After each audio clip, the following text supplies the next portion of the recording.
Let him who would enjoy a good future waste none of his present.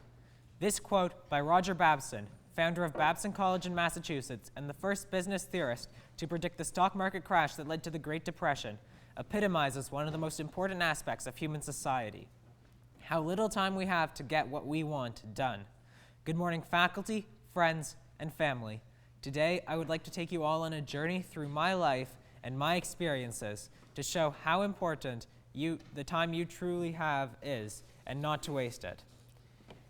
Your life is made up of moments, small pockets of time that have shaped who you are. As with all of you, I have had good moments, such as being part of the CISA Championship varsity swim team for 2 years in a row, and other not-so-good moments, such as the variety of accidental injuries my sister has sustained through my less-than-wise decisions. These moments, while seemingly insignificant in the greater aspect of your life, have shaped how you live.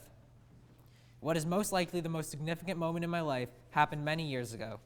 While I was skiing down in New Hampshire with friends over the March break, me and my sister were woken up at 2 a.m., told to get packed as we were leaving right then. I only found out once we were in the car that my grandfather was going to die sometime in the next few hours due to cancer. I felt lost, not only because of what was happening, but also because I knew I would never have a chance to see him again, never get advice from him. At this moment, I realized how fragile life is and how you have to live in the moment and not worry about the future. While on the car ride back to the funeral, I looked back upon all the times we had spent together, from playing catch in the park to when I got my first hole-in-one, to our family's annual road hockey games at Christmas, to watching Hockey Night in Canada on Saturday nights. It is through these events that, even when I do them nowadays, I am able to remember my grandfather and the times we spent together, however short it was. Time is a valuable thing, and you should enjoy what you do, but sometimes the benefits do outweigh the enjoyment. Over the last 2 summers, I have worked at the McDonald's up at my cottage. Now, I hated this job, but I had tried almost everywhere else, both here and at my cottage, and unfortunately none of them were interested, so I took the job at McDonald's. Now, my first year was not bad. I was working in a small outlet inside the Walmart, where the majority of my 8-hour shifts involved doing minimal work and just talking with the other people there. Since it wasn't bad that year, I reapplied this past year and found many things had changed since I had left. There was a new manager, the Walmart outlet had closed, and most of the people I had worked with the past year no longer worked there. I was now working opening shifts, starting 8 a.m. in the morning, 3 to 4 days a week, and by the end of the second week, I had already wanted to quit. Feeling down and ready to walk up to the manager any moment and tell them I was resigning, I decided to give it 1 more week and focus on the positives of this job. I was able to spend the afternoons on the beach every day. I was getting paid, and I had made a number of friends that still I keep in touch with today. Even though I disliked many of the jobs I had to do over the summer, from cleaning the parking lots to closing lobbies for the night, I felt satisfied when I was able to do a good job, and that is what pushed me to keep working hard through the worst of these days. Now, I most likely will not work there again next year, but the experiences that I have gained, as well as the work ethic and time management skills that I now can be applied in many situations and will be invaluable in my future endeavors. If I were given the chance to relive my life, I can say for certain I would not be the same as I am now. While many things would remain unchanged, I know there are times that I have chosen something, then, when I look back on it, wished I could have done the other option, as I am sure many of you have done numerous times. What I can say, though, is that through the choices I have made, I have had an extremely satisfying life so far. I have great friends, a supportive family, a school that wants to see everyone that goes to it succeed, and that I live in a great area in the best country in the world. And for all these things, I am extremely grateful. My sister always says to me, "So, how's life?"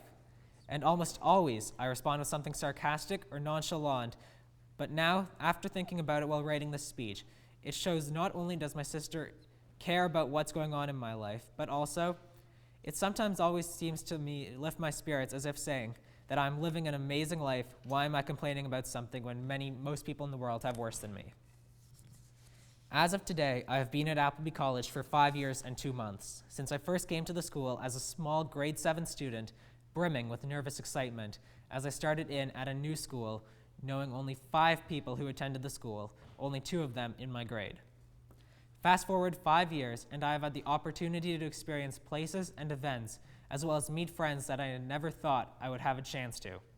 From traveling through southern Ontario in a big band road trip, to traveling to the countries of Barbados and Nicaragua for swimming and service projects, from going to Montreal, Ottawa, and Tamagami with the grade, I would like to think that the time I have spent here has not been a waste. I still remember walking into the school on that first day, September 10th, 2007, as I joined the rest of my home forum for our first day. I remember when I found out that I was put in Collie House. I remember going with the swim team to Barbados and then subsequently winning the CISA championship that year. I remember going on my service project to Nicaragua, which is still the greatest experience of my life, and I remember getting the emails telling me that I was invited to be both a chapel warden and the day student rep of Collie House this year. These events, while just small moments in time, mere days out of the 6,000 or so I have lived, have changed my outlook on life, made me friends that I would never have had otherwise, and shaped who I am today. This month's theme has been gratitude, and I am extremely grateful for everyone who has been a part of my life, for every person has left an impact on who I am today, whether large or small. To the senior ones, keep getting involved. You have 2 years left to experience as much as Appleby has to offer. Don't wait for something to come out to you. Take the initiative to go on that service project or try out for a varsity team. Even if you don't think you will get in, you will be surprised very likely. To the senior twos, in under 8 months now, we are graduating. It's been a long journey for us, but it is almost over. Enjoy the time you have remaining with your friends here at Appleby, for who knows when you will see them again. As we all go off and create our own lives, remember the memories and the time you have spent together here, for it has helped shape who you are and who you will be in the future. If all you can take from my speech is this, take this. Tomorrow is a new day. Seize the moment. Make it the best you can. Ferris Bueller puts it best when he says, life moves pretty fast. If you don't stop to look around once in a while, you could miss it. Now would you all please rise and sing hymn 416, All Things Bright and Beautiful.